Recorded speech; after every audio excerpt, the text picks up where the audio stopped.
Voilà. Mademoiselle, Madame, Monsieur, chers amis rotariennes, chers amis rotariens, chacun en votre titre et qualité. Comme André vous l'a dit, mon nom est Paul Mourin, je suis secrétaire de la commission et je voudrais peut-être vous rappeler quelque chose de fondamental en démarrant ce séminaire. Il est possible qu'en entrant dans cette salle, vous entendez encore l'appel de votre smartphone. Il est peu probable qu'il vous soit utile ce matin. Merci d'éteindre vos téléphones portables ou, à tout le moins, de le mettre en fonction silence. Ceci étant dit, tout d'abord, un très bref, rapide survol de notre programme. Après le mot de bienvenue de notre président, que je remercie, nous aurons l'occasion d'écouter deux conférenciers. D'une part, le docteur Emmanuel Thill, avant la pause qui sera d'une demi-heure, et le docteur Rudy Guillaume, après la pause. Chacun de nos orateurs dispose d'un temps de parole de 45 minutes. Nous leur demandons dès maintenant de bien respecter ce temps de parole. Et immédiatement après chacune des conférences, nous aurons 15 minutes de questions-réponses. Comme André vous l'a dit, nous aurons vraisemblablement la chance de revoir notre gouverneur Étienne Bailly en courant de matinée et nous lui céderons la parole pour clôturer ce séminaire. Nous avons prévu un cocktail dînatoire vers 10 heures. Invitation cordiale à vous tous. Ce sera également un moment privilégié pour des échanges entre nous, mais aussi avec nos orateurs et les membres de la commission prévention des assuétudes. Vous avez remarqué que nous sommes filmés et enregistrés. Ça sera bien entendu dans le cadre du Rotary, mais également, je dois vous le signaler, sur la chaîne YouTube du district 2150. Un dernier petit mot pour remercier tout particulièrement notre président André, mais aussi les membres de la commission, ils se reconnaîtront, qui n'ont pas ménagé leur peine pour vous accueillir dans les meilleures conditions possibles, et j'ose espérer, j'en suis totalement convaincu d'ailleurs, vous présenter un programme de qualité et qui est bien en phase avec les préoccupations actuelles de notre société, du monde d'aujourd'hui et du monde de demain. Notre premier orateur est le docteur Thill. Le sujet de sa conférence, comme vous le voyez au tableau, est « Ados et écran, virgule, parents à cran, point d'interrogation ». Tout un programme. Le docteur Thill est pédopsychiatre, thérapeute familial et médecin responsable au centre de consultation enfants, adolescents, familles, dont le nom est le Ver à Soie. Ce centre de consultation est situé place Verte numéro 26 à Tournai. Le Ver à Soie est une association de thérapeutes indépendants, actuellement une équipe de 25 personnes, qui travaille autour des problématiques de l'enfance et de l'adolescence. Vous pouvez avoir rendez-vous avec des pédopsychiatres, une pédiatre spécialiste du développement, des neuropsychologues, des logopèdes, des psychologues, psychomotriciens, ergothérapeutes, et également avec des animateurs d'ateliers thérapeutiques et éducatifs qui viennent de se mettre en place dans le cadre d'une SPRL qui a été constituée, SPRL dont le nom est les Ateliers du Ver à Soie. Je lui cède la parole avec grand plaisir. Merci.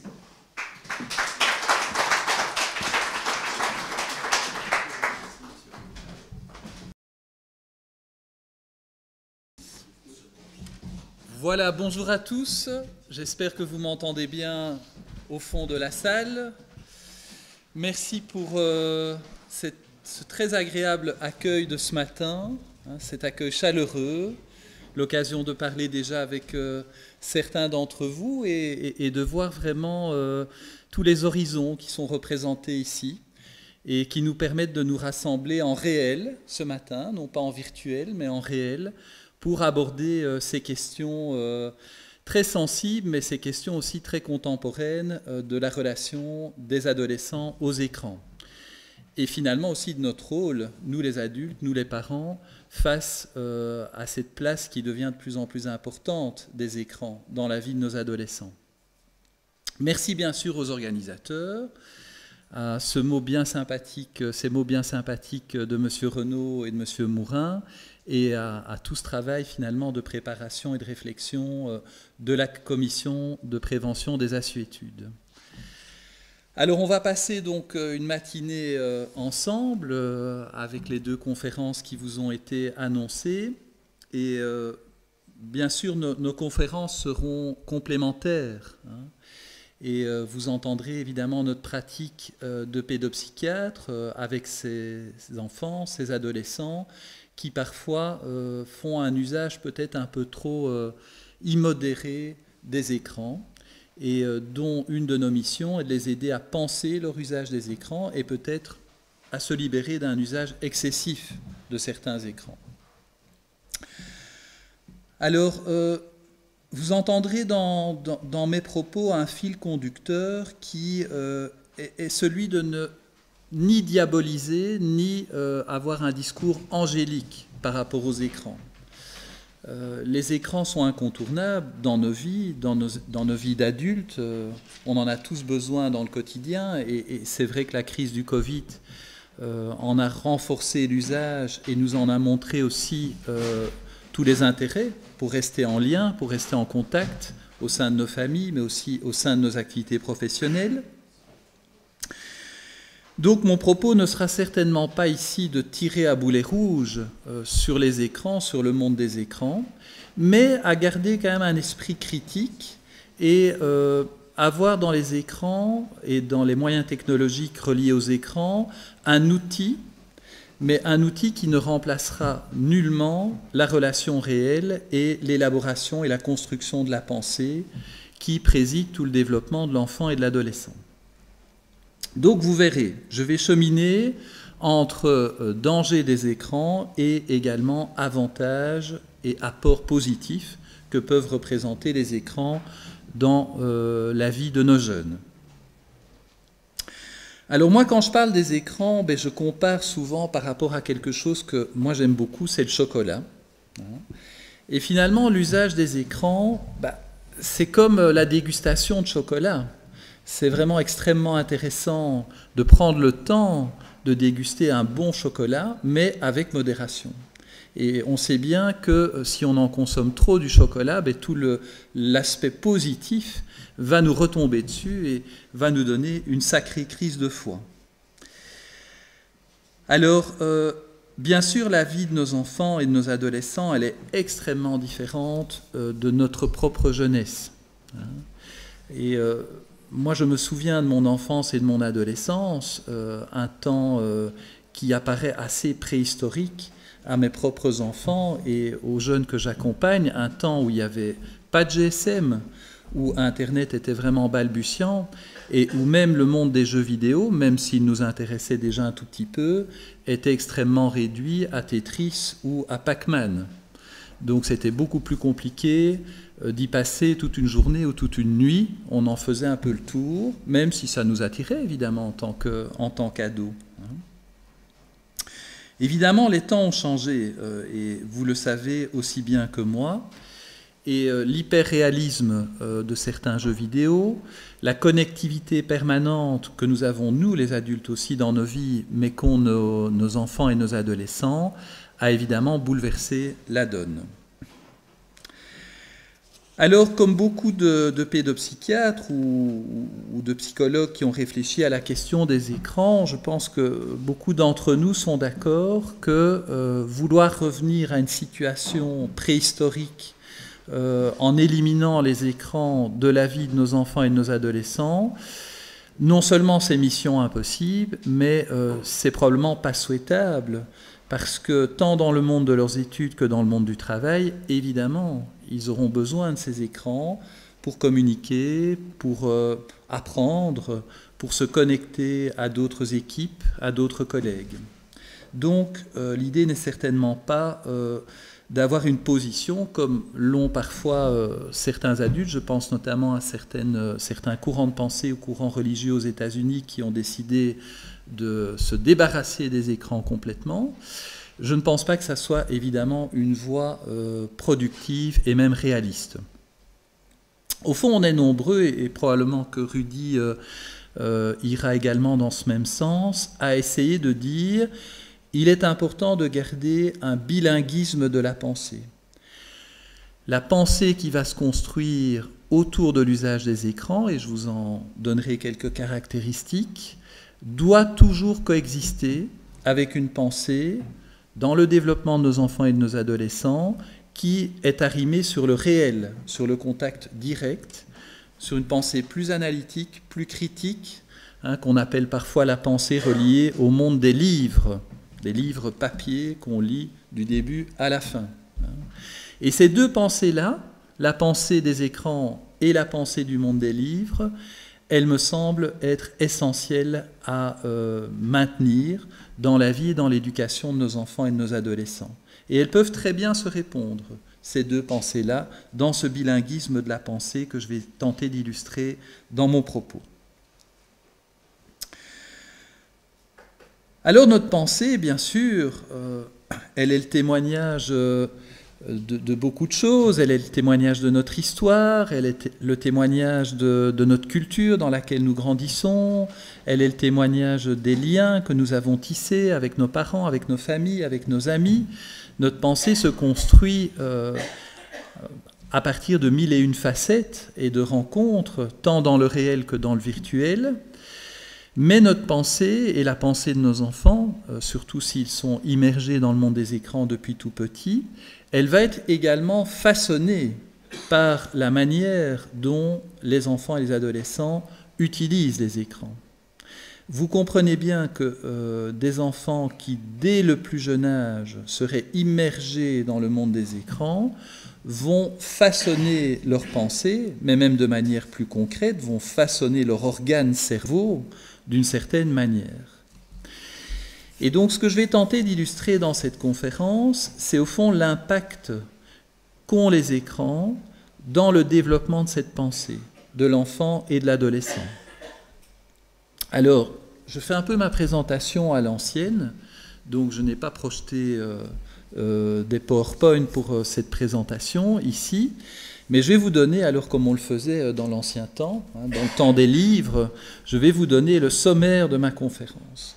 Donc, je vais vous parler évidemment de cet impact des écrans, tout d'abord sur le rapport qu'ont nos enfants et nos adolescents au temps, à la temporalité. Puis je vous parlerai du rapport que génère finalement le monde des écrans sur le rapport à l'espace, au lieu, à l'occupation de l'espace et au lien avec l'espace. Et ensuite, un troisième point qui me semble important, évidemment, c'est de voir l'impact des écrans sur les relations que nos enfants et nos adolescents tissent avec les autres. Et enfin, on creusera un peu, pour terminer la conférence, l'impact plus profond sur le mode de pensée, sur la manière de penser, qui évidemment est fortement coloré par un usage régulier des écrans. Voilà donc le menu de la conférence. J'espère qu'il ne sera pas indigeste. Donc si vous avez des questions ou des réflexions, n'oubliez pas, on aura un petit temps après mon exposé pour bien sûr aborder des thèmes que vous voudriez creuser. Alors l'usage des écrans, je vous le disais, il a évidemment un impact sur le rapport au temps. Et on peut dire que l'écran, ou les nouvelles technologies, les ordinateurs, l'usage des réseaux sociaux, vont plus mettre en avant un temps dans l'instant présent, une instantanéité, un temps rapide, instantané, qui annule finalement le temps d'attente. Ça va vite sur les écrans. D'un clic, on passe d'un site à l'autre, on passe d'un contact à l'autre, on se met en contact avec quelqu'un qu'on a envie de contacter, on évacue quelqu'un qui nous dérange. Tout cela va beaucoup plus vite que dans la vie réelle où, quelque part, en tout cas les jeunes nous le disent parfois, on s'encombre de toute une série de formules d'entrée en relation, d'accueil, de formules de politesse, de temps d'écoute jusqu'au bout de notre interlocuteur. Ça va très vite sur les écrans. C'est un peu la civilisation du clic qui peut effectivement être très intéressant pour, par exemple, se connecter avec un grand nombre de personnes en même temps ou pour toucher un panel ou un public très très large, très varié, mais, vous l'entendez bien, qui annule ce temps d'attente qui, d'habitude, permet l'élaboration d'une pensée plus fine, plus nuancée, plus contradictoire, plus critique. Le temps instantané ne permet pas ce temps-là. Par contre, le temps instantané surdéveloppe chez nos enfants et chez nos adolescents des capacités de réflexe. Peut-être Rudy en parlera dans sa clinique des jeux vidéo, mais c'est vrai que beaucoup de jeux vidéo sont basés sur une analyse extrêmement rapide, instantanée d'une situation problème, d'un danger vu sur le jeu vidéo, et d'une réponse très rapide, sensorielle, réflexe, qui laisse peu de temps finalement à l'élaboration d'une pensée. Parce que si on prend trop de temps, on se fait tuer dans le jeu vidéo, on perd une vie, on perd des points, etc.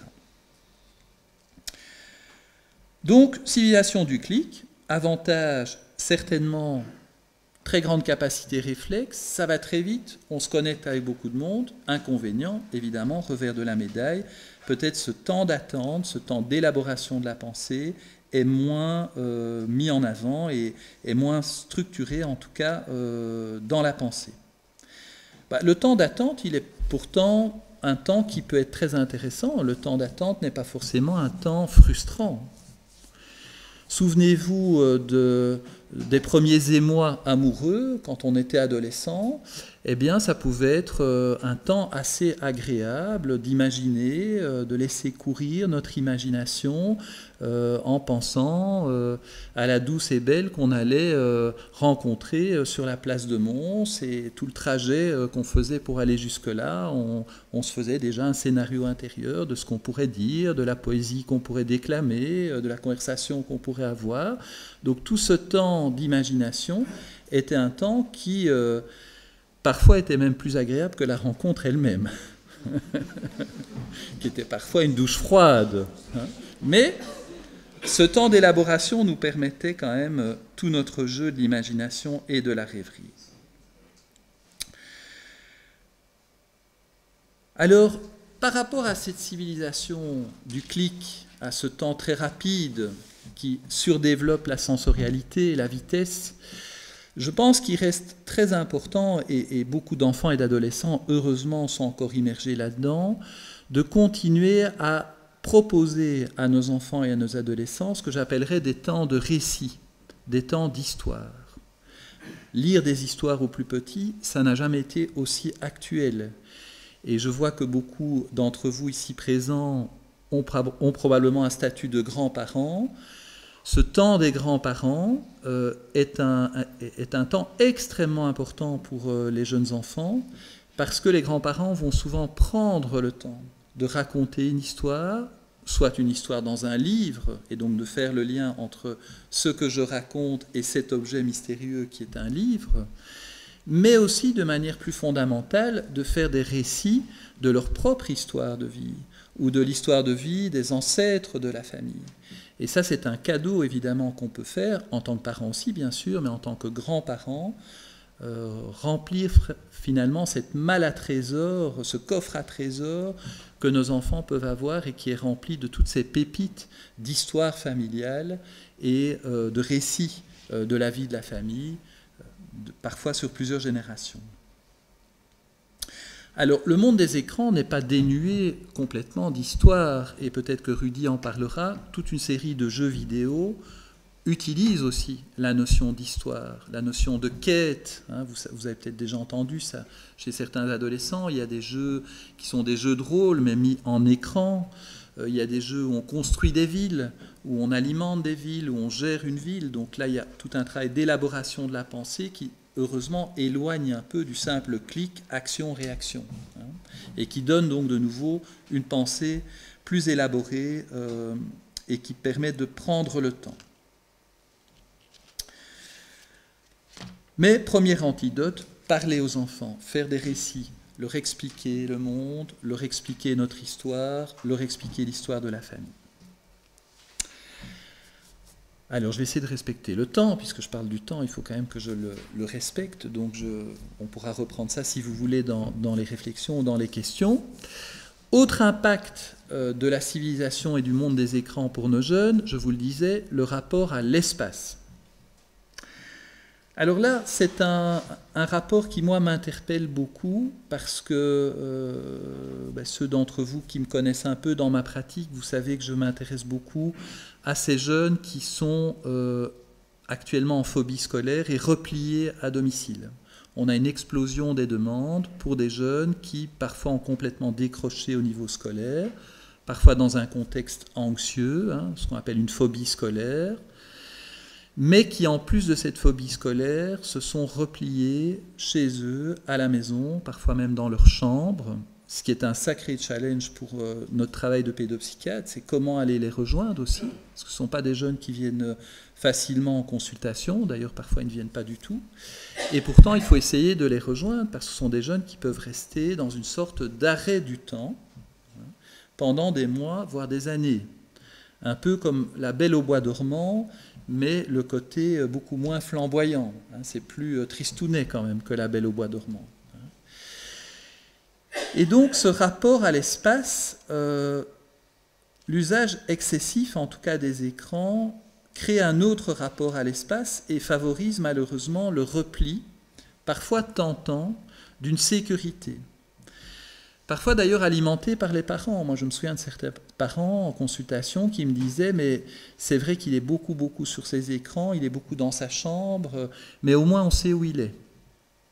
Au moins il ne traîne pas en rue, au moins il ne fait pas de mauvaises rencontres. » Alors, est-ce qu'il ne fait pas de mauvaises rencontres ? Je n'en suis pas sûr, sur les écrans. Et est-ce qu'il est plus en sécurité ? Pas forcément, parce que sur le plan psychique, peut-être, il va être en plus grande insécurité, parce qu'il ne va pas s'autoriser, ce jeune-là, à vivre des expériences fondatrices avec d'autres adolescents, autour de la création de projets, autour du fait de déambuler en ville, autour de faire certaines rencontres, autour de vivre des événements de vie non prévisibles. Et donc c'est un danger qui quand même est beaucoup plus important qu'il y a 10, 15 ou 20 ans. C'est le danger de se replier dans une vie qui devient de plus en plus virtuelle. Et vous savez comme moi que le patron de Facebook, Mark Zuckerberg, Facebook qui a été rebaptisé d'ailleurs Meta, a un grand projet, a une grande ambition dans sa générosité philanthropique vis-à-vis de l'humanité.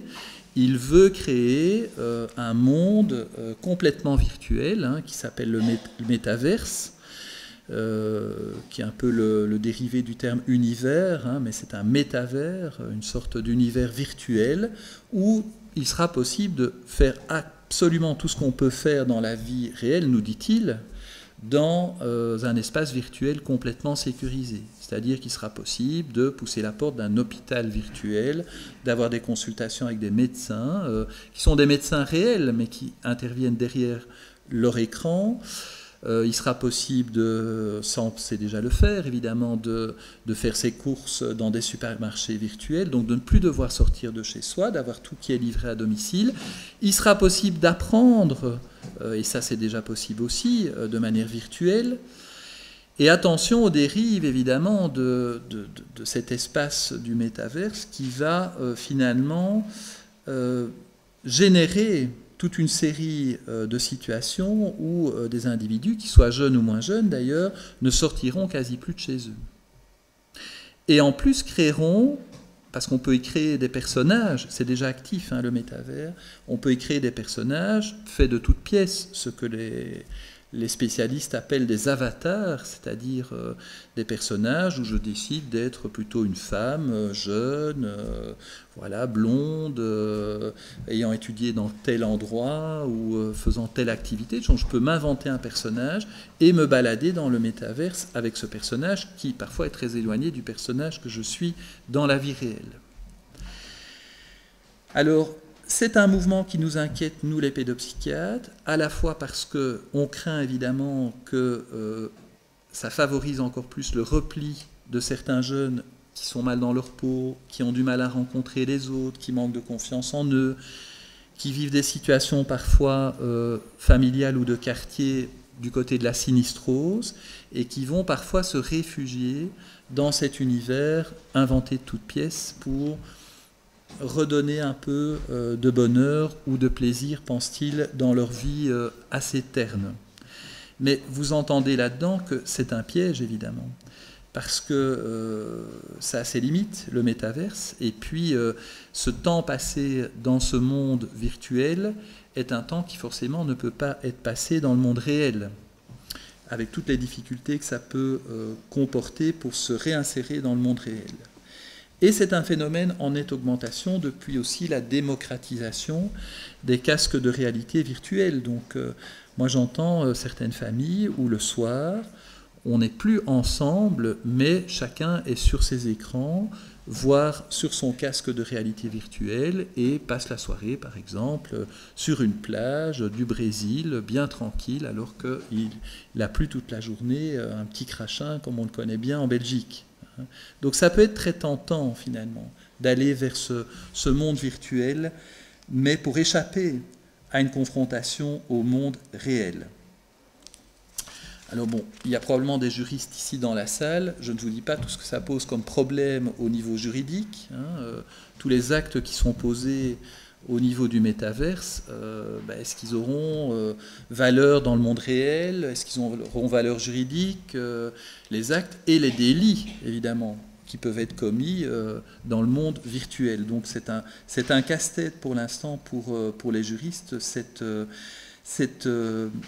propagation de ce monde virtuel, et il ne faudrait pas que ça devienne une sorte de nouveau Far West, où tout est permis, insulter, harceler. Donc il faut une régulation qui malheureusement est nettement insuffisante pour le moment. Alors là où ça nous pose question aussi, et peut-être que Rudy en parlera également, mais c'est qu'évidemment chez certains jeunes fragiles, et vous savez que l'adolescence est un moment de fragilité. Souvenons-nous quand on était ado, c'est une période formidable, c'est une période où on découvre beaucoup de choses, mais c'est une période aussi où on se réveille, il fait beau dehors, et pourtant on est cafardeux, et on ne sait pas pourquoi.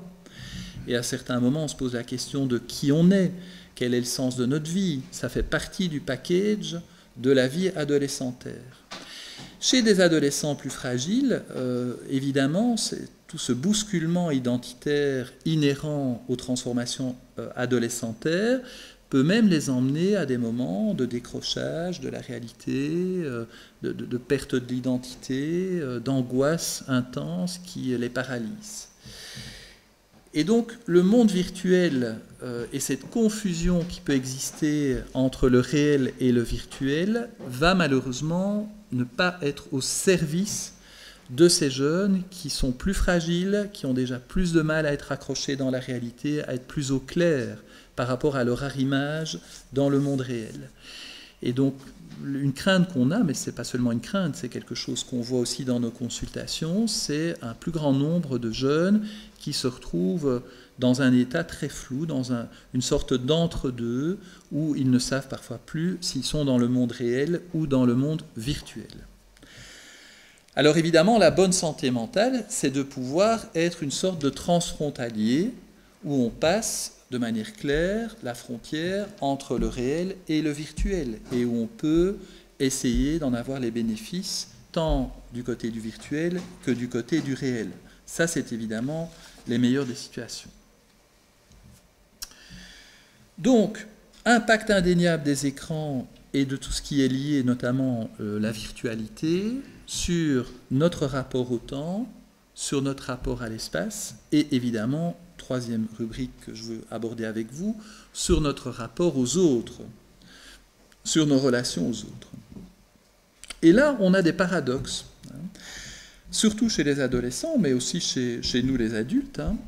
C'est que parfois, il va être plus facile de communiquer, de se brancher avec des individus, avec d'autres jeunes très lointains, vivant parfois au bout du monde, d'où parfois les décalages horaires très très lourds, avec des jeunes qui se réveillent parfois à 2 heures du matin et qui toute la nuit vont jouer en ligne, tout simplement parce qu'ils sont dans une équipe avec des jeunes américains ou des jeunes néo-zélandais. Donc on se connecte parfois avec des jeunes très très loin de notre quotidien, ce qui peut présenter des avantages. Beaucoup de jeunes apprennent l'anglais grâce aux jeux vidéo en ligne, grâce au contact avec des jeunes du monde entier. Il faut voir l'aspect positif. Mais parfois, cette hyperconnexion à des personnes très lointaines se fait au détriment du temps passé avec nos proches, et notamment avec ceux qui vivent sous le même toit que nous, et qui souvent n'ont rien compris à notre vie de jeunes, à savoir nos parents. Et on trouve cette tension de plus en plus présente dans certaines familles, où évidemment le temps passé par le jeune ou par l'adolescent autour des écrans a parfois tendance à être de plus en plus important, et vous en avez tous fait l'expérience, quand on passe du temps sur un écran, on ne voit pas le temps passer. Je ne sais pas si vous avez déjà fait des recherches à Internet, mais vous êtes baladé dans une sorte d'arborescence qui fait que finalement vous cherchiez une réponse à une question et vous avez passé 1 heure, vous avez appris plein de choses au passage, mais bon, vous n'avez pas vu le temps passer. Mais nos jeunes sont pris aussi dans cette réalité-là et ne voient pas le temps passer. Et donc tout ce temps relationnel qui est pourtant incontournable, des repas passés ensemble, des activités communes dans le réel, entre les parents et les jeunes, a tendance malheureusement à fondre comme neige au soleil. Et il y a une statistique qui vient de sortir, peut-être que Rudy est au courant aussi, une statistique aux États-Unis, où ils ont interrogé, ils ont fait un panel de parents et ils les ont vraiment interrogés sur le temps réel que le parent passait avec son enfant, par période de 24 heures, donc par jour. Et aux États-Unis, le temps moyen passé par un parent avec son enfant est de 7 minutes par jour. Alors quand on voit ça, on est quand même interpellé. Alors bon, il faut préciser, c'est du temps les yeux dans les yeux ou à partager une activité commune sans être interrompu par des messages, des notifications, du temps d'écran. Donc c'est du temps continu, 7 minutes par jour. C'est très peu, évidemment, c'est très très peu, et c'est très interpellant. Bon, les États-Unis, malheureusement, vous le savez, c'est une société qui est encore plus envahie par les écrans que la nôtre, mais bon, ce serait intéressant de faire la même statistique en Belgique, et à mon avis, on ne serait pas à beaucoup plus de temps réel. Alors, ça pose vraiment problème, parce que ça pose notamment problème pour les tout-petits. Regardez, bon, vous le voyez peut-être quand vous vous baladez dans une ville, ou quand vous êtes au restaurant, ou quand vous êtes dans un transport en commun, vous allez voir de plus en plus, évidemment, chacun d'entre nous qui est vissé à son écran. Ou vous allez voir une maman d'un tout petit qui va interrompre sa conversation avec son jeune enfant parce qu'elle a eu une notification à ce moment-là. Et donc il y a un temps psychique et un temps relationnel qui est de plus en plus discontinu, qui est marqué par des ruptures communicationnelles. Et ça, on se rend compte que ça a un effet au niveau du développement psychique, en particulier sur le jeune enfant. Donc évidemment que, en tant que professionnel de l'enfance et de l'adolescence, on prône beaucoup la règle que vous avez déjà certainement entendue, qui est la règle 3-6-9-12, c'est-à-dire d'éviter toute forme d'écran avant l'âge de 3 ans, de privilégier plutôt les jeux en direct, les jeux symboliques avec des petits personnages, avec des petits animaux, avec des Legos, ou des histoires qui sont lues, donc privilégier avant 3 ans. On prône aussi évidemment d'éviter les consoles de jeux trop tôt, donc généralement on essaye d'éviter avant l'âge de 6 ans, donc tout ce qui est jeux vidéo, consoles de jeux, on essaye d'éviter et on laisse vraiment l'enfant avant 6 ans jouer des jeux qui lui permettent de construire sa pensée, qui lui permettent de construire des histoires, ce qu'on appelle la symbolisation. Avant l'âge de 9 ans, on essaye que le jeune, que l'enfant n'aille pas sur Internet, en tout cas qu'il n'y aille pas seul. Et avant l'âge de 12 ans, on essaye qu'il n'ait pas accès aux réseaux sociaux. Mais ce sont parfois des vœux pieux, parce que, quoi qu'en disent les contrats habilement rédigés par les juristes d'Instagram ou de Meta ou Facebook, beaucoup d'enfants vont créer évidemment un profil sur un réseau social bien avant l'âge de 13 ans, qui est l'âge normalement légalement inscrit sur la petite notice de 50 pages que personne ne lit d'ailleurs, hein, qui est directement cliqué. Et donc, beaucoup d'enfants vont mentir sur leur âge pour accéder plutôt vers 9-10 ans sur les réseaux sociaux, et parfois même avant. Alors évidemment, le rapport aux autres, je vous le disais, privilégier parfois des personnes plus lointaines au détriment des personnes plus proches, mais, comme je le disais en introduction, évacuer peut-être tout ce temps d'accueil.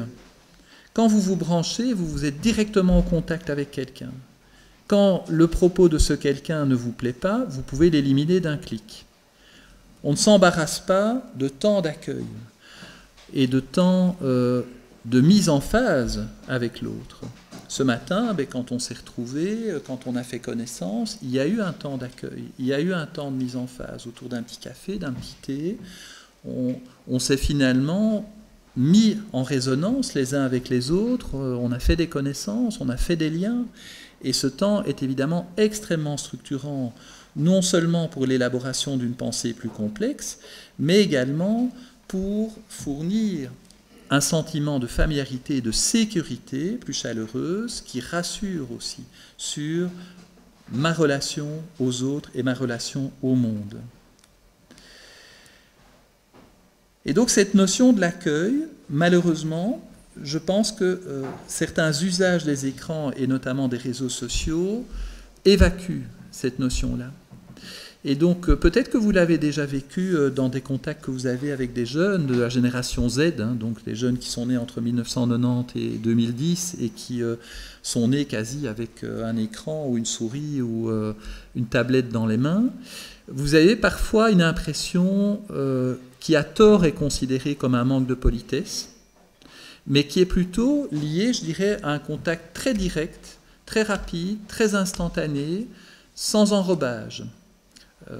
Ce qui peut être choquant et qui peut parfois être même agressant, je dirais, pour certaines personnes d'autres générations. Même chose aussi, on le voit dans les cours de récréation, ce temps d'accueil dans un groupe, par exemple, dans la cour de récréation, il est parfois plus difficile pour des jeunes qui arrivent comme cela. Et donc, à nouveau, je ne suis pas en train de diaboliser les écrans, parce que les écrans peuvent être aussi, heureusement, et les réseaux sociaux, une colle sociale pour renforcer les liens, mais pour des jeunes qui sont fragiles, qui n'ont pas les codes d'entrée en relation, qui débarquent dans un lieu tout à fait nouveau, ce temps d'accueil est moins élaboré et moins pensé, si je puis dire, par les autres jeunes. Et donc ça peut poser problème avec des jeunes qui parfois se sentent rejetés, ou se sentent à l'écart, ou se sentent non intégrés. Alors, il faut que je regarde un peu le temps. Je suis toujours bon? Super. Allez, parfait. Alors, même chose aussi pour se dire au revoir. Il y a le temps d'accueil, mais il y a le temps pour se dire au revoir. Quand on est dans un usage un peu trop excessif des codes des réseaux sociaux, se dire au revoir peut être compliqué. On n'a pas les codes pour se dire au revoir. Voire même, on n'a pas les codes ou la force interne, psychique, pour pouvoir se séparer de toute la communauté ou du réseau. Et je suis frappé, et peut-être que Rudy le voit aussi dans sa pratique, par le nombre de jeunes qui vont avoir besoin, pendant toute la nuit, de garder leur téléphone en veille, avec de possibles messages, de possibles notifications. Alors peut-être qu'il y a chez certains d'entre eux, la volonté de ne pas passer à côté de quelque chose d'important, hein, ce que les Américains appellent le FOMO, hein, Fear of Missing Out, la peur de rater une information importante, ou la peur de ne pas être là quand un ami a besoin d'aide parce qu'il a des idées suicidaires, parce qu'il ne va pas bien, etc., à 3 heures du matin. Hein. Il y a peut-être ça.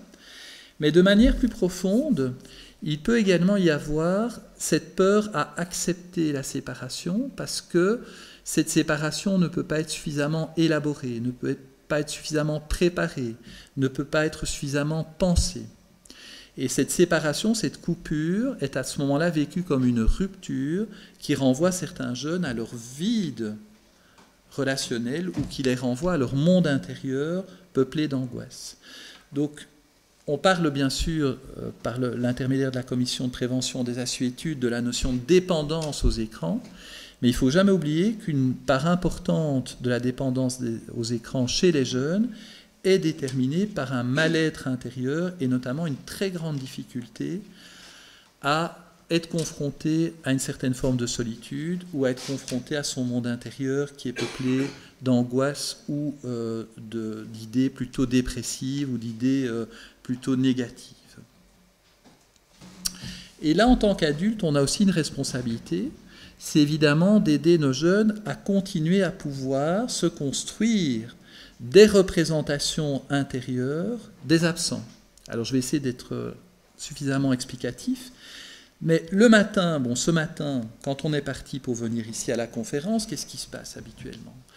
Si on a la chance de vivre en famille ou de vivre en couple ou de vivre dans une communauté, eh bien, probablement qu'on a croisé quelqu'un ce matin avant de partir, même si on est parti tôt, et qu'on s'est dit au revoir.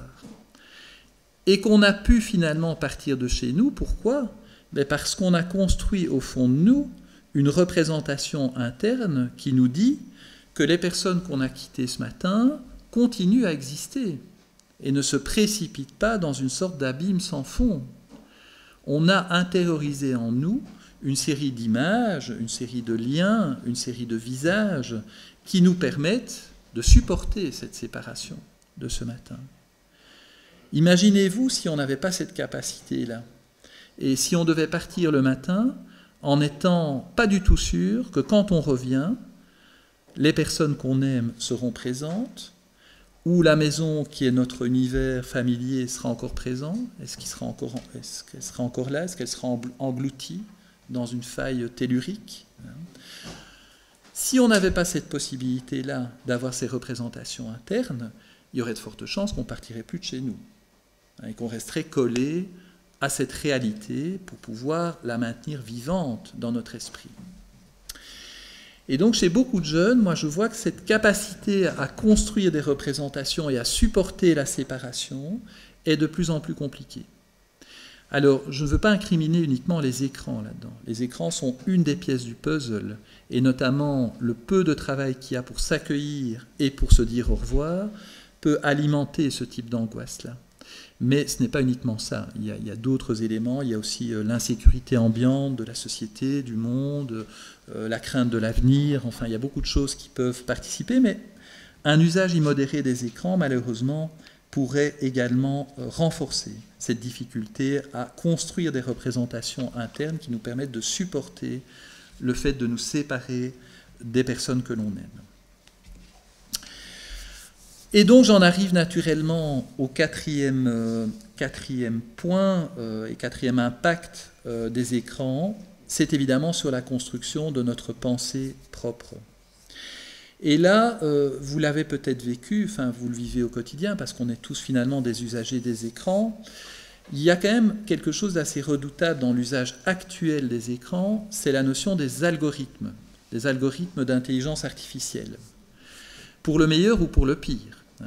Vous avez tous fait l'expérience de regarder par exemple comment organiser, je sais pas moi, le programme culturel de votre prochain week-end à Paris. Bon. Vous tapez sur Internet, Paris, hôtel, musée, etc. Et puis vous avez probablement la surprise dans les semaines qui suivent ou dans les jours qui suivent d'avoir, chaque fois que vous vous branchez sur Internet, des bandeaux publicitaires, des propositions en lien évidemment avec votre recherche. Donc vous allez avoir plein de pubs sur des hôtels à Paris, sur l'exposition au musée Grévin, enfin que sais-je, ça va vous envahir. Pourquoi ? Parce que les algorithmes ont bien fait leur boulot.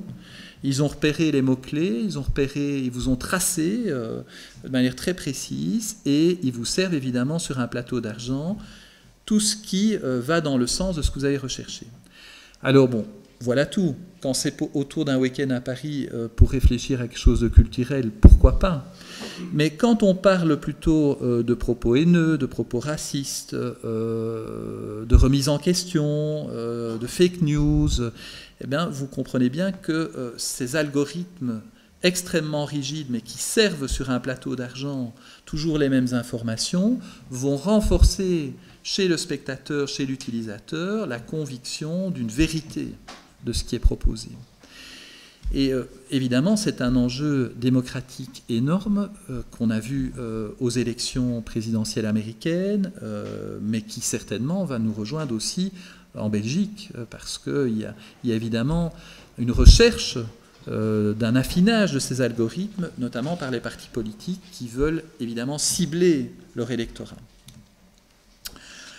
Et donc là, moi, ma crainte, c'est que finalement, dans notre pensée, si on est trop soumis à cela, si on est trop exposé à cela, évidemment, on perd beaucoup de pensée critique, mais pour prendre un mot qu'on utilise actuellement aussi beaucoup, on perd notre biodiversité psychique, on perd toutes nos nuances, hein, on devient de plus en plus, finalement, préformaté. Et donc, c'est un danger.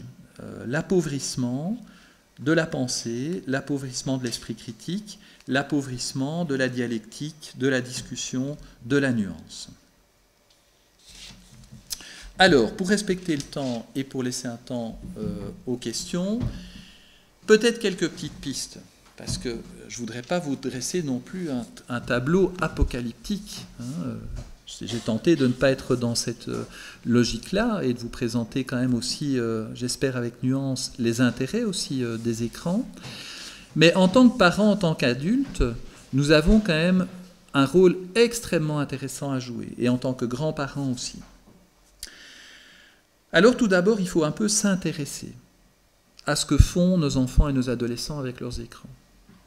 Il faut s'y intéresser sincèrement. C'est-à-dire qu'il faut leur poser des questions, pas pour les fliquer, là n'est pas l'intérêt, mais vraiment leur demander de nous raconter, de nous mettre en mots, de nous faire un récit de ce qui les intéresse autour des écrans, autour de tel ou tel jeu, autour de telle ou telle chose qu'ils découvrent sur TikTok ou sur Instagram ou ailleurs. Alors là, on est bien placé en tant qu'adulte parce qu'on est souvent tellement ignorant de ce qu'ils font, qu'ils ont beaucoup de choses à nous apprendre, beaucoup de choses à nous enseigner, et d'ailleurs beaucoup de jeunes aiment bien ça, aiment bien transmettre, pour peu qu'on ne soit pas dans une logique de flicage, hein, mais plutôt dans une logique d'ouverture et d'intérêt pour ce qu'ils font. Alors évidemment, le proverbe le dit, avant de regarder la poussière dans l'œil du voisin, regarde la poutre qui est dans le tien. Il faut s'interroger aussi, nous, parents et adultes, éducateurs, grands-parents, sur notre propre usage des écrans. Comment limiter l'usage des écrans de nos jeunes? Comment leur proposer quelque chose d'autre dans la vie réelle, basé sur leurs intelligences multiples, par exemple? Comment le faire si nous-mêmes, nous sommes vissés en permanence sur nos écrans? Si nous-mêmes, nous ne parvenons plus à avoir une conversation avec notre conjoint au restaurant ou avec nos enfants sans être interrompus 200 fois par des notifications ou des messages. Donc notre usage des écrans, évidemment, va être source d'inspiration aussi pour nos enfants et même pour nos adolescents, même s'ils disent le contraire. Et donc je pense que prôner des temps hors écran, pour proposer quelque chose d'agréable, évidemment, à nos enfants ou nos adolescents, est évidemment un puissant garde-fou, un puissant antidote. Alors il faut aussi arrêter le mythe qu'on entend de plus en plus, et moi je ne suis pas du tout d'accord avec ce mythe-là. Beaucoup même des professionnels de l'enfance le véhiculent en disant « un enfant, un adolescent sait bien quand il doit s'arrêter au niveau des écrans ». On entend parfois ça. On met souvent en avant la capacité d'autorégulation de l'enfant ou de l'adolescent. De toute façon, il arrêtera de jouer, il sentira quand il doit arrêter. Alors c'est très naïf de dire ça. C'est très très naïf de dire ça parce que, à nouveau, le patron de Facebook n'est pas un philanthrope, ou le patron des différentes grandes maisons des jeux vidéo ne sont pas des philanthropes.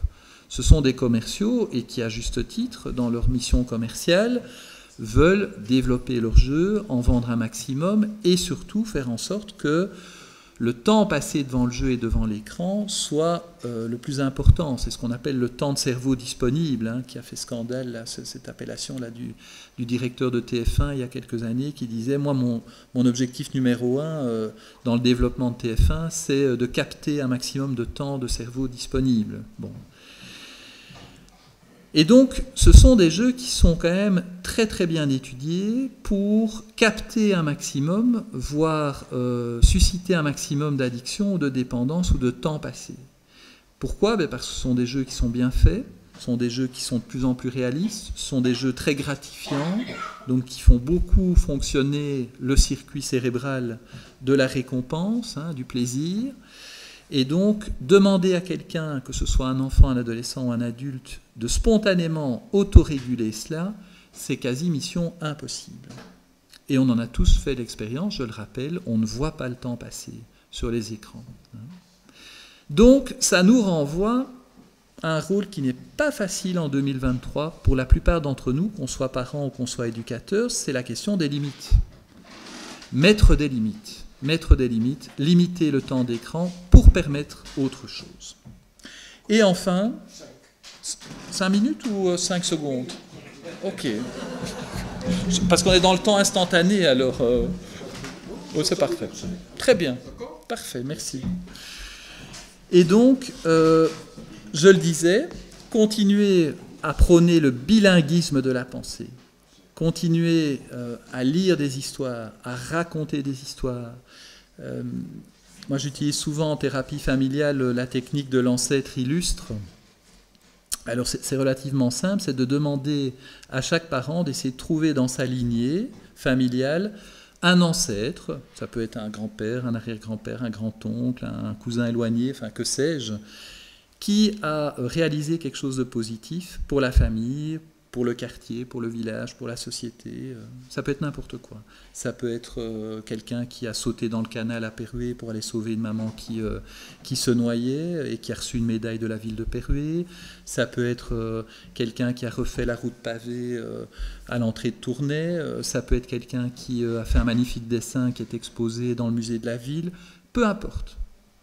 L'important, c'est de pouvoir faire le cadeau aux nouvelles générations. Et dans toutes les familles, même dans des familles, vais-je dire, très sinistrosées ou très en souffrance, il y a toujours un ancêtre illustre. Et ça, c'est un cadeau qu'on fait à l'enfant.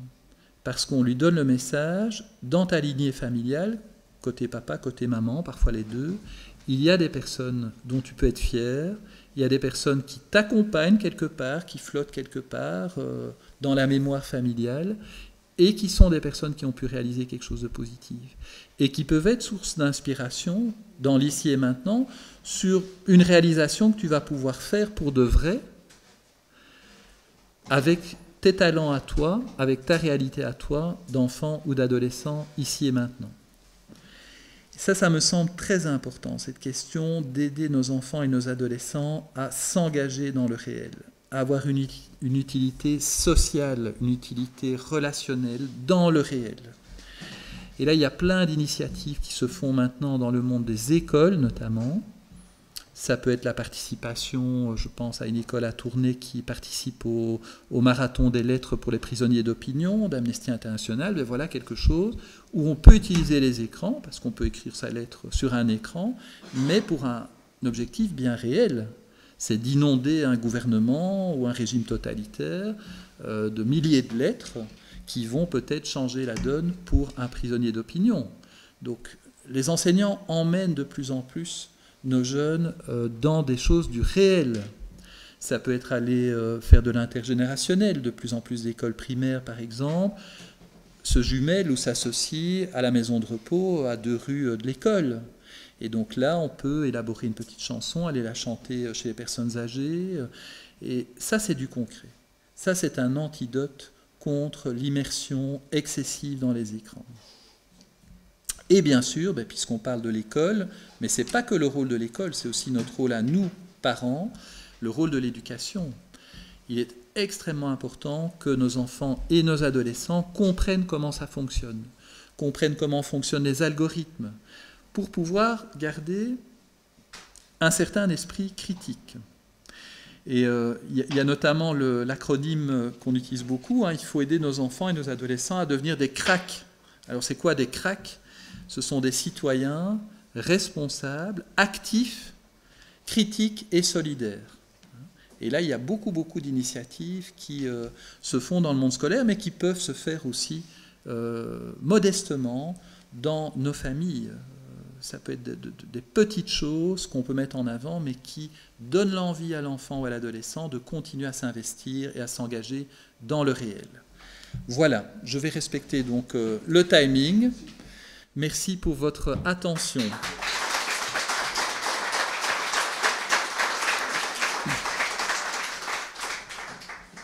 Merci, docteur, pour cet exposé très complet et très clair qui recadre très bien l'usage que nous devrions avoir, jeunes et moins jeunes, de nos smartphones, de nos téléphones portables, de nos ordinateurs. Ne pas diaboliser les écrans, mais certainement pas les idéaliser, comme vous l'avez bien rappelé. Tout est dans l'usage que l'on en fait et surtout dans la qualité de cet usage. Interrogeons-nous en sortant fin de matinée, en tant qu'adultes, sur notre propre usage des écrans. Je vais me permettre d'ouvrir la session des questions-réponses. Je vous signale qu'un micro-baladeur est à votre disposition. Je vous demanderai d'en faire usage et d'avoir la gentillesse de vous présenter très rapidement et très brièvement avant de poser la question aux orateurs. Pour avoir le micro, c'est tout simple, vous levez la main, je repérerai qui a levé la main et on se fera un plaisir de vous donner le micro le plus rapidement possible, chacun son tour. Alors, comme je vous ai dit que j'allais démarrer les questions-réponses, je vais quand même me permettre d'essayer de poser la première question. C'est toujours la plus difficile et c'est peut-être toujours celle qui va permettre de détendre un peu l'atmosphère. On peut passer à la deuxième. Si telle est la volonté du docteur Thiel, je veux bien. Mais je vais quand même vous poser la première. Oui. Je crois qu'en ayant été un peu attentif à ce qu'il nous a dit, il nous a fourni un certain nombre de pistes et un certain nombre d'antidotes. J'ai retenu le mot antidote. Ça me paraissait un mot très très bien choisi. Il y a au moins 4 axes dans lesquels il nous a demandé de réfléchir. D'une part, c'était de s'informer et de dialoguer avec les jeunes et de se poser la question sur notre propre usage des écrans. La deuxième question que je voudrais bien qu'il précise un peu, c'est qu'il faudra quand même demander aux jeunes de limiter le nombre d'heures passées sur les écrans. Peut-être qu'il pourrait nous donner son sentiment par rapport à cette deuxième étape, mais il a dit que c'était nécessaire, que les jeunes ne vont pas faire la régulation tout seuls comme des grands. La troisième chose dont il nous avait parlé, c'est une forme de bilinguisme. Vous vous souviendrez certainement de ce que veut dire ce bilinguisme. On ne parle pas du néerlandais-français, bien entendu. Et la quatrième chose, c'est qu'il y a effectivement un énorme travail d'éducation par rapport aux écrans. D'une part, la pensée critique par rapport à l'usage des écrans et d'autre part, par rapport aux algorithmes. Alors, ma question, elle est toute simple. Est-ce que parmi tous ces antidotes et tous ces remèdes, il y a une bonne piste et il y en a des mauvaises? Est-ce qu'il y a un choix à faire? Est-ce qu'il y a des priorités à définir par rapport à l'expertise que vous avez sur ce sujet et aux nombreux contacts que vous avez avec les patients et les familles? Voilà, merci d'avance. Merci beaucoup, Monsieur Mourin, pour cette amorce du débat et ce rappel vraiment de ces quelques antidotes. Alors, moi, je pense qu'il faut partir de notre style personnel en tant qu'adulte. Je pense que pour certains adultes, ça va être relativement simple de déployer ce bilinguisme parce qu'eux-mêmes sont nourris, notamment par la culture du livre, et qu'ils ont envie, naturellement, de transmettre ça à leurs enfants et leurs adolescents. Encore faut-il que du temps soit dédié à ça. Et peut-être, pour répondre à l'envers un peu, mais commencer par les derniers éléments que vous ameniez, peut-être la priorité, c'est de se poser la question, quels sont les moments que l'on consacre vraiment à notre famille, à nos enfants, aux jeunes qui nous sont confiés quand on est éducateur, et qui est un temps de qualité. Moi, je dis souvent, il ne faut pas être trop ambitieux en termes quantitatifs, parce qu'on est dans un monde quand même très trépidant, où on a beaucoup de choses à gérer, On a nous-mêmes tous les soirs ou tous les jours nos mails, nos messages auxquels on doit quand même donner suite. Donc tout ça grignote aussi notre temps libre, pour le dire comme ça. Et donc parfois j'entends des parents qui sont extrêmement ambitieux, qui disent tous les jours je vais passer 1 heure à lire des livres pour enfants, à mes enfants, etc. Et puis qui tiennent 1 mois et puis c'est tout. Parce que c'est impossible de caser ça dans certains modes de vie modernes. Et donc parfois il vaut mieux être plus modeste en termes quantitatifs, mais pour privilégier la qualité. C'est comme le chocolat, Qu'est-ce qui vaut mieux, manger 1 kilo de mauvais chocolat ou bien choisir, sans faire de pub, quelques grammes d'un très bon chocolat, d'un créateur, etc. Bon, chacun appréciera. Et parfois c'est intéressant de se dire, je réserve 20 minutes, 25 minutes, une demi-heure à mes jeunes enfants, je partage avec eux un livre pour enfants que j'ai bien aimé ou qu'on m'a conseillé ou pour lequel j'ai une critique assez positive ou que j'ai apprécié moi-même. Et ce temps-là de qualité, il sera vraiment extrêmement important et c'est un temps qui va vraiment soutenir la relation. Moi, ce qui me pose problème, mais bon, je ne jette pas la pierre parce que je peux être pris là-dedans aussi dans les discussions que je peux avoir avec mes enfants, c'est l'interruption permanente par l'écran. Et par l'écran portable qui est toujours là, près de moi et où oui, j'écoute mon fils qui me raconte une question qu'il a, une question plus existentielle, et puis je suis interrompu par une notification qui n'a aucun intérêt, mais qui m'a quand même fait décrocher pendant quelques secondes et qui me rend difficile, en tout cas moi ça m'arrive comme ça, le fait de continuer le fil de ma pensée dans la discussion. Et ça, je suis déçu de moi-même à ce moment-là, parce que je me dis, j'ai pas eu un temps de qualité. J'aurais dû l'éteindre ou j'aurais dû le mettre dans une autre pièce, parce que c'était un temps précieux. Même chose, vous le voyez au restaurant, ça nous arrive avec nos plus grands, de se dire, on les retrouve, ils sont aux études, ils sont en code, on fait une petite virée en semaine, on donne un rendez-vous, on va au restaurant et on va un peu discuter avec notre fille, notre fils, etc. Mais de grâce, laissons les écrans au placard à ce moment-là. C'est un temps de qualité pour lequel on se déplace, pour lequel on investit du temps et de l'argent, et finalement qui peut être gâché par de multiples interruptions. Donc vous en avez tous fait l'expérience, c'est tellement triste de voir parfois des couples au restaurant qui sont là avec leurs écrans. Alors, l'histoire ne nous dit pas, peut-être qu'ils sont en train de s'envoyer des messages par mail ou sur les réseaux sociaux en étant face à face. C'est peut-être des grands timides qui n'osent pas se regarder les yeux dans les yeux, mais c'est quand même relativement rare. C'est plutôt... Et donc je pense que ça, c'est la priorité. À mon avis, c'est de privilégier un temps de qualité, de ne pas vouloir se mettre la barre trop en termes quantitatifs, mais ce temps de qualité-là, d'en faire un sanctuaire qui permet vraiment de donner l'envie aussi à l'enfant depuis son plus jeune âge d'être dans une relation réelle. Bien, merci beaucoup. Est-ce qu'il y a une question parmi vous? Il suffit de lever la main et on vous donnera le micro.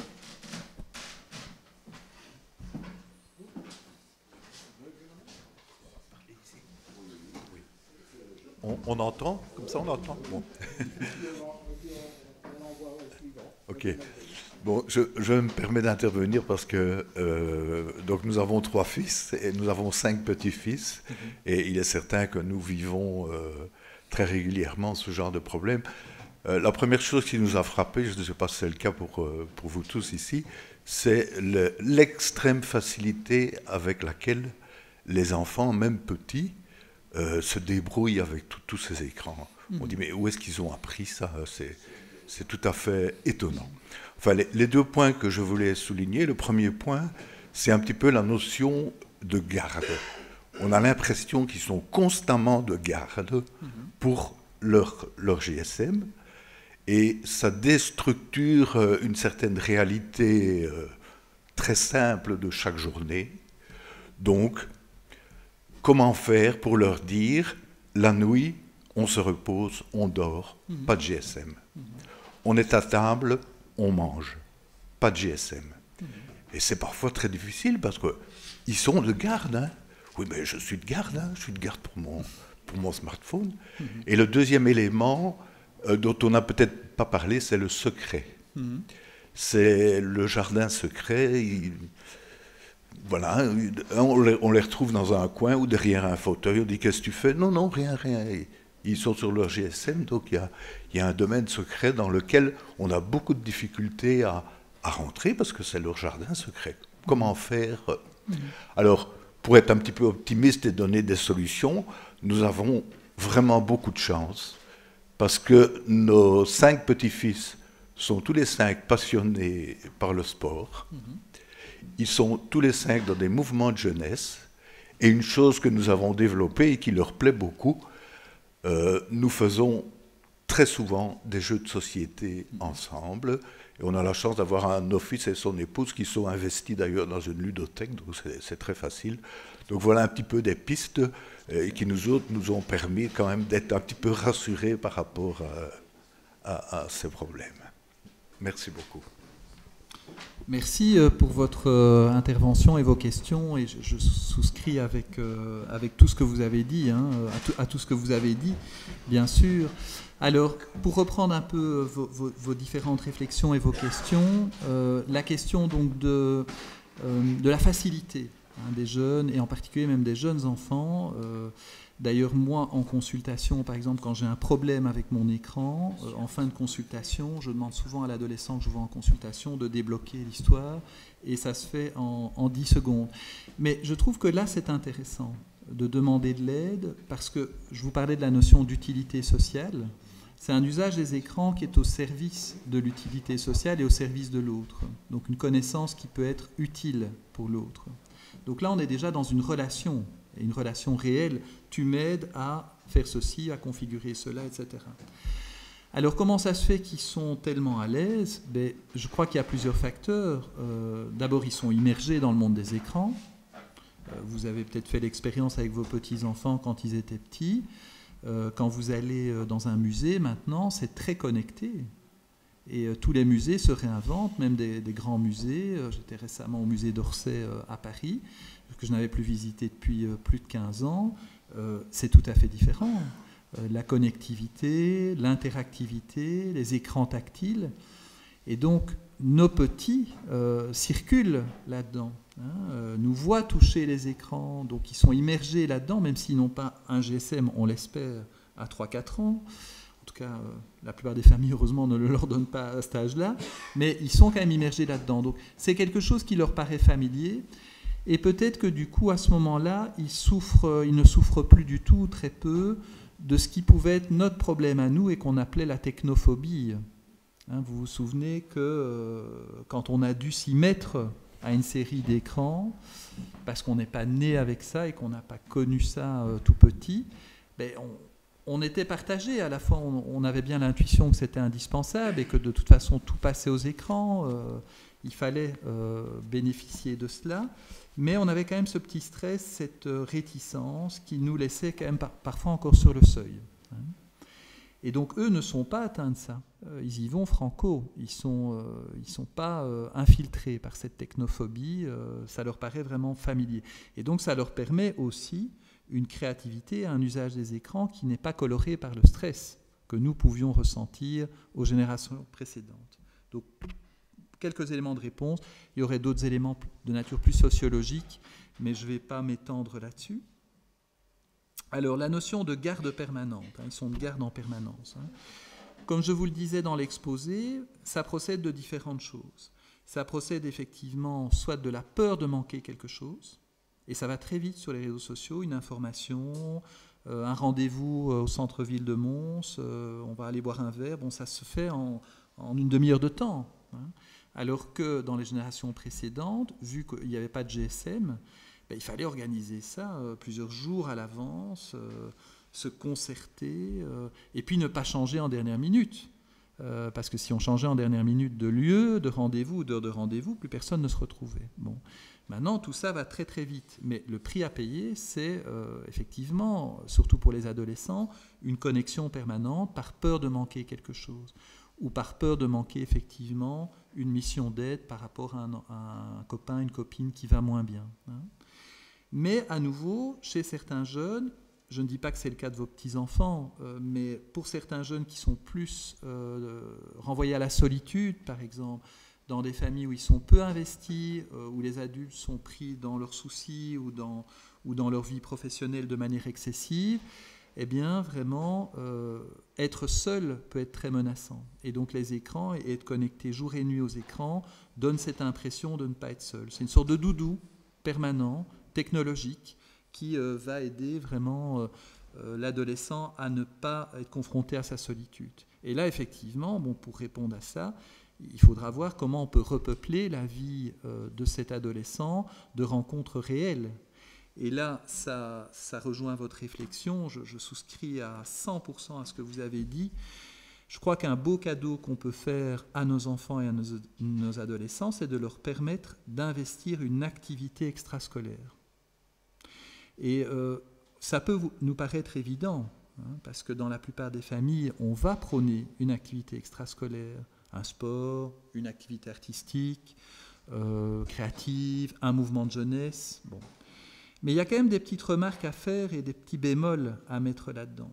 Parce que dans une période sociétale où on évacue d'un clic, on passe d'une chose à l'autre, les activités extrascolaires risquent d'être prises dans ce phénomène-là.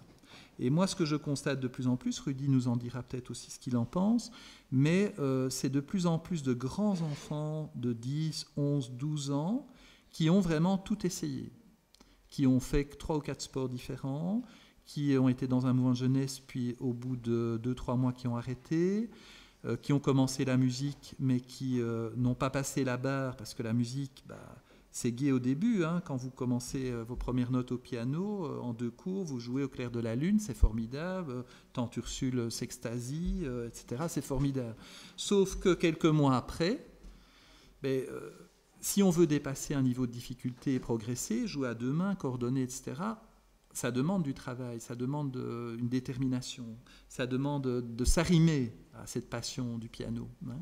Et donc là, une série d'enfants ne passe plus la barre à ce niveau-là. Pourquoi ? Parce qu'ils ne sont plus dans le plaisir et que malheureusement, ils ont des parents qui parfois, pour toutes sortes de bonnes ou de mauvaises raisons, ne leur imposent pas au moins de terminer l'année scolaire, par exemple, de l'activité.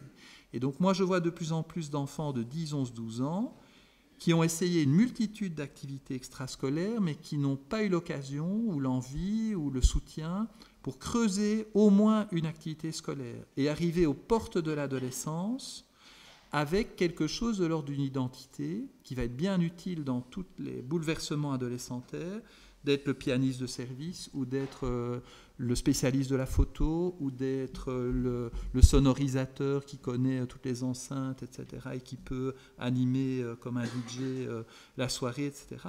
Peu importe, hein, les intelligences multiples sont très variées, mais de donner cette chance d'avoir une activité qui a pu être creusée et qui va être un support identitaire intéressant. Et ça, c'est un cadeau qu'on peut faire. Mais c'est un cadeau qui est de moins en moins présent, malgré l'immense générosité des parents qui ouvrent à plein de stages, qui parfois proposent 4 ou 5 stages pendant les vacances d'été, et où finalement, en fin de vacances, parfois les enfants disent, quand on leur pose la question « Qu'est-ce que tu as fait pendant les vacances ?» Je ne sais pas. Il n'y a pas eu de temps d'ennui, il n'y a pas eu de temps de digestion, on est passé d'un truc à l'autre, d'un clic à l'autre, et finalement ça ne s'est pas inscrit.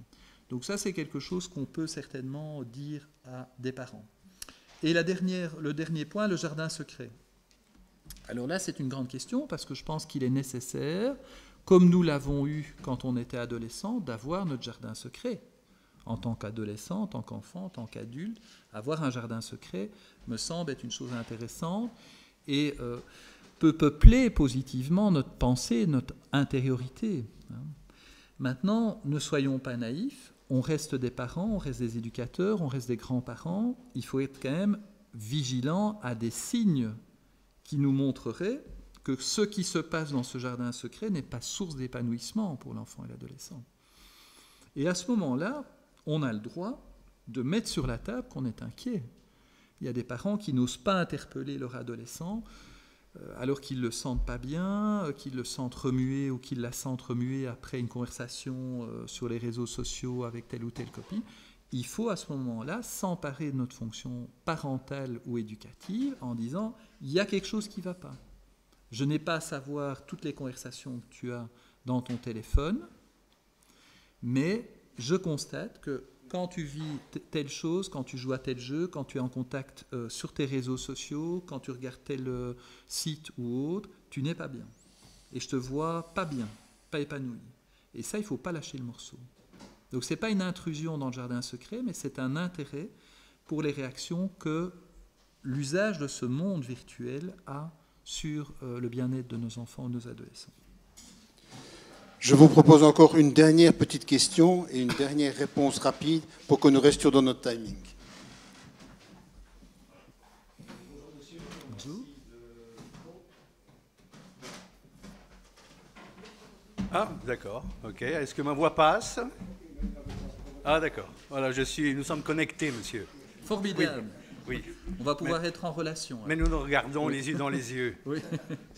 Justement, je voulais faire référence à Lévinas, qui a fondé sa philosophie sur la relation au visage de l'autre et à toute la dimension de l'échange à ce niveau-là. Et je pense que Lévinas peut aussi nous enrichir. Il est très actuel. De par son actualité, n'est-ce pas? Mais je voulais aussi revenir sur quelques points que vous avez évoqués. Et je dirais que le premier écran auquel nous sommes confrontés, c'est le miroir. Et on ne s'en rend même plus compte, nous-mêmes, adultes, papis, mamies. Ah, je ne me vois plus, monsieur. Oui, maintenant je parle et je me vois. Non, voilà. Donc je poursuis. Donc, je pense que une des premières questions qu'on peut se poser, c'est le rapport au moi, c'est le rapport au soi. Et ce qui m'a plu, je crois que c'est lors de votre intervention, monsieur, vous avez évoqué une association qui travaille dans le Tournaisis et qui s'appelle le fil à soie.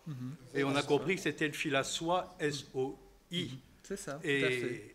Je trouve que ce qui nous manque, ce qui fait défaut dans nos sociétés contemporaines, notre société d'aujourd'hui, 2023, c'est la dimension du soi. On est dans une forme de parallélisme social, dans un parallélisme de classe, dans une forme de féodalité contemporaine. C'est paradoxal, mais on le vit au quotidien, et ça a un impact non négligeable sur nos jeunes. Et nous sommes... il y a un autre mot qui me semble important, qui n'a pas été prononcé, mais il était latent. Il y a celui de l'éthique, du rapport à l'autre, pas le rapport nécessairement moral, mais la dimension de l'éthique au sens philosophique du terme. Mais il y a le mot table, l'horizontalité et le rapport transversal au niveau du repas.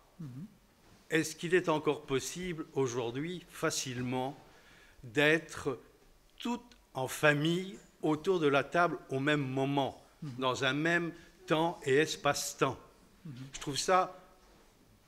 C'est un challenge aujourd'hui. C'est un challenge, ça demande une décision. Ah oui, oui. Très, très, très important. On a perdu ce moment que les psychanalystes ont analysé, Lacan, par exemple, enfin, et bien d'autres. Et je trouve que c'est fondamental dans la relation, celle du visage échangé autour de la table.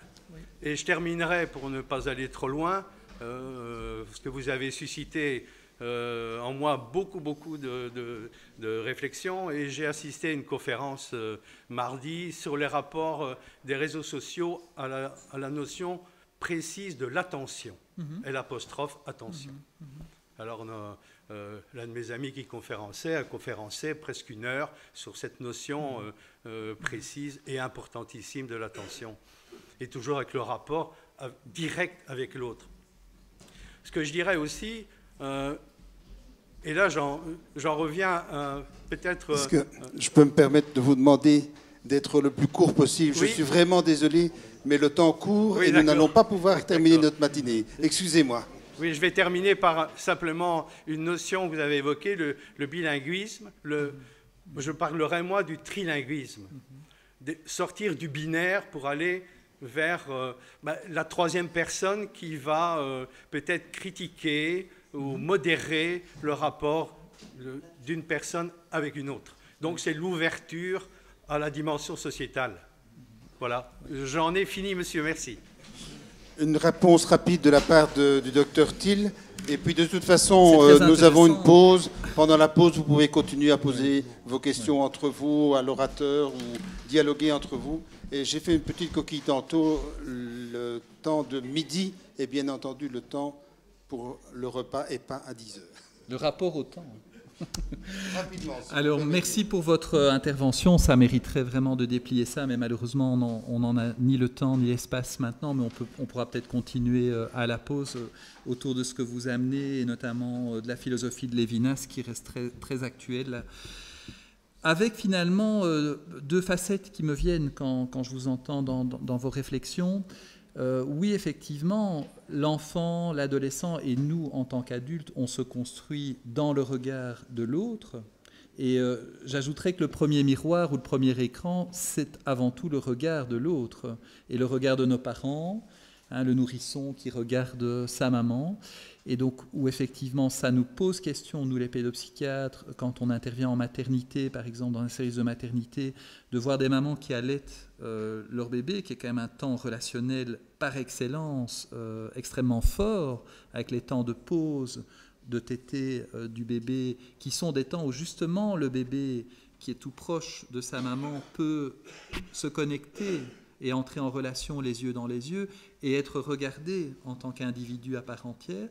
Ça nous fait mal au cœur de voir que ce temps relationnel est parfois malheureusement gâché par une maman qui ne regarde pas son bébé tout en l'allaitant, mais qui répond rapidement à ses messages. Donc voilà, c'est la liberté de chacun.